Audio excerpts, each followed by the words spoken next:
আমাকে বলবার সুযোগ দেওয়ার জন্য অভিনন্দন জানিয়ে আমি আমার কথা বলা শেষ করছি। ভালো থাকবেন। আমার নাম রাজনৈতিক প্রতিহিংসামূলক চালিয়ে কমরেড পিনারাই বিজয়নকে জনগণে হেয় করা যায় না, যাবে না।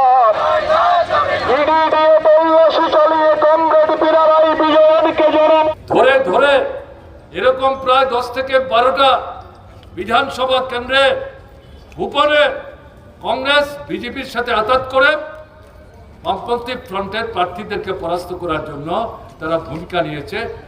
3-4টি জায়গায় কংগ্রেস বামপন্থী ফ্রন্টকে পরাস্ত করে বিজেপিকে জিতবার জন্য তারা সুযোগ করে দেয়, তাদের বিজেপি 3টা আসনে জয়যুক্ত হয় আর 4টা আসনে তারা দ্বিতীয় স্থান দখল করে।